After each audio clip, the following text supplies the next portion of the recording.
Adobe InDesign, la création de blocs texte, blocs images ou blocs non attribués pour créer des éléments dans ma mise en page. Alors, je vais commencer ici par vous montrer les trois outils disponibles dans la boîte à outils de la colonne de gauche. Alors, j'ai ici bloc texte, bloc image ou bloc rectangulaire dans ce cas-ci, mais quand on voit un X, c'est pour les images, ou ici, bloc non attribué ou bloc outil rectangle qui va me permettre de créer un élément rectangulaire sur ma page dans lequel je vais attribuer une couleur, comme ceci. Ce qui va me permettre de maintenant de resélectionner ma boîte ici et de voir de quoi est composée cette boîte-là, en fait ce bloc-là. Alors j'ai ici des points d'ancrage qui me permettent de peut-être modifier en diagonale cette boîte-ci, ou encore latéralement, verticalement ou horizontalement. Et j'ai des carrés bleus et jaunes ici, que je vous montrerai ultérieurement à quoi ça sert.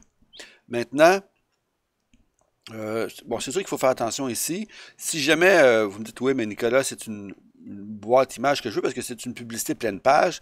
Alors oui, à ce moment-là, ce que je peux faire, c'est d'aller dans le menu objet et choisir l'élément, en fait la fonction contenu, qui permet de transformer n'importe quelle boîte en n'importe quoi. Alors, exemple, ma boîte qui est non attribuée, si je veux importer une publicité pleine page, je vais pouvoir faire ça et voir apparaître mon triangle qui m'indique que c'est une boîte où je peux importer une image.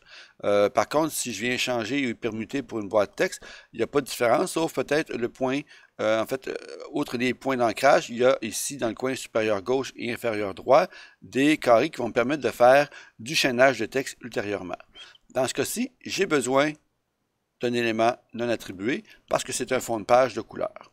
Maintenant, si jamais je ne veux pas déplacer ça de façon impromptu ou par inadvertance, je vais pouvoir choisir la fonction de, dans le menu objet toujours, de verrouiller cet élément-là. Je peux facilement le déverrouiller en cliquant sur l'icône du petit cadenas et on voit que sous la flèche noire, j'ai un cadenas déverrouillé. Alors, je peux le montrer comme ceci. Je déverrouille mon objet. Maintenant, je veux le verrouiller à nouveau. Alors maintenant, je vais créer une boîte, en fait un bloc image avec mes outils soit bloc rectangulaire, soit bloc elliptique ou bloc polygonal. Alors, si je fais toujours le rectangulaire ou elliptique avec la touche majuscule, je vais pouvoir créer un carré. Alors, je relâche la touche, je vois que j'ai un rectangle. Si j'appuie la touche majuscule, j'ai ici un carré. Alors, ici, peu importe la forme, parce que ce qui va se passer, je vais modifier cet élément-là par la barre de contrôle qui se trouve ici, qui est en fait qui est une fenêtre du menu fenêtre, un panneau du menu fenêtre. Alors, j'ai contrôle ici. Alors, si j'ai un crochet à côté, c'est que c'est affiché. Alors, si je viens cliquer à côté, il disparaît. Si je viens resélectionner l'élément, le crochet apparaît et l'élément est de nouveau affiché. Maintenant, je vais utiliser la fonction référence, point de référence pour ajuster mes x, y et largeur hauteur. Alors, je m'arrange pour que les x, y soient toujours dans le coin supérieur gauche, comme en mathématiques, quand on a appris dans le passé, les coordonnées x, y, c'est le même concept. Et je vais taper ici 0. Je vais appuyer la touche tabulation du clavier pour changer de champ. Je vais taper aussi 0. Encore tabulation. Je vais ici taper 7,5 pour avoir la largeur intérieure des marges intérieures de mon document. Tabulation, et je vais taper 5 ici pour la hauteur de mon document. Alors, si maintenant je fais la touche Enter pour acquiescer à ma dernière mesure, je vois ici très bien que le 0,0 va bien chercher la bordure externe de mon document, de ma page, en respectant la fin de mon document. Et par contre, ça ne touche pas ici la marge du fond perdu.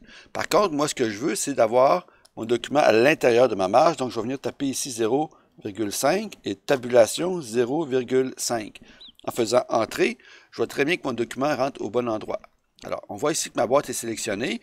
Il n'y a pas grande différence versus la boîte non attribuée, sauf le X qui m'indique que c'est une boîte image dans laquelle je peux importer une image par le menu Fichier, Importer.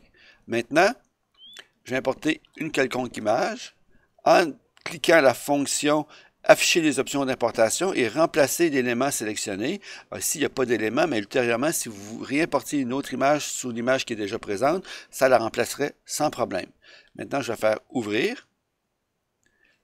Et maintenant, parce que j'ai coché les options d'importation, j'accède en fait mes deux options. Je vois ici Image et Couleur. ici, si j'avais des calques dans mon fichier, je verrais les calques. Là, dans ce cas-ci, c'est pas à propos parce que j'ai un simple fichier JPG qui ne peut pas contenir de calques. Alors, un fichier qui peut contenir des calques, c'est pour moi le fichier TIFF et un fichier PSD. Alors maintenant, par contre, ce qui est important pour vous, c'est de vous souvenir que je vous ai mentionné déjà dans d'autres podcasts, qu'il faut choisir le profil de l'image. Un peu comme dans l'image que j'ai déjà mentionné par rapport à vos caméras, les images qui sont dans vos caméras, où on a l'option de choisir Adobe RGB 1998 ou encore le fameux sRGB qui se trouve à la fin ici.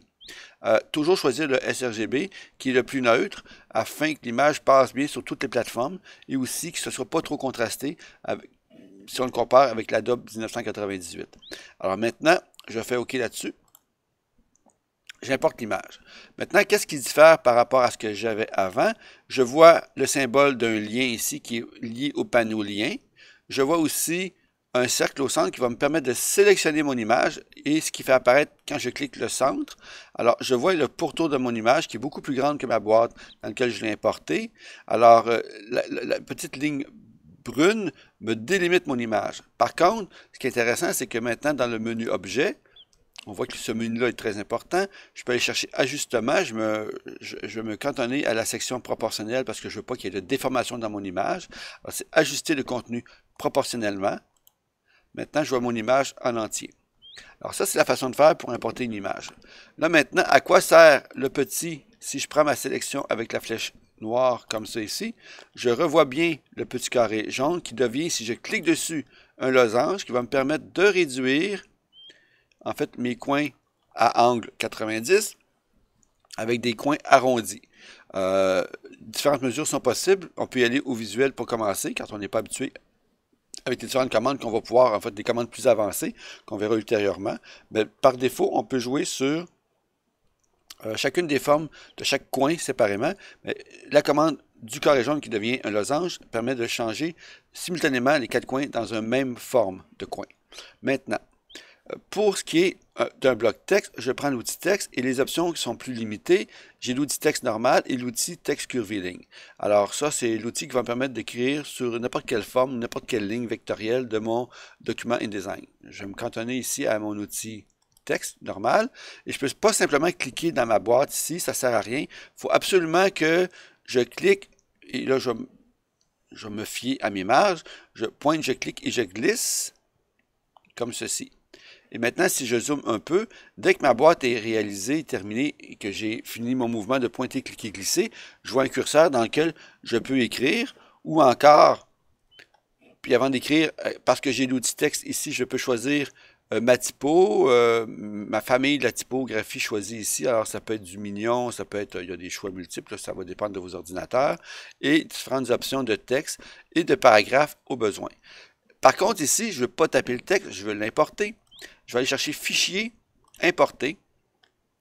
Et je vais aller chercher un petit document ici comme ceci, dans la section Texte. Un document pas trop gros. Et qui va me permettre aussi d'afficher les options d'importation, comme ceci. Et de voir que je peux, si c'est un document Word complexe, je peux importer la table de matière, le texte d'index, les notes de bas de page, notes de fin de page. Je peux utiliser les guillemets typographiques. Donc, si vous avez pris des guillemets anglais dans votre document d'origine, ça va se transformer en guillemets français, soit les doubles chevrons de part et d'autre du document où lequel on a apposé les guillemets.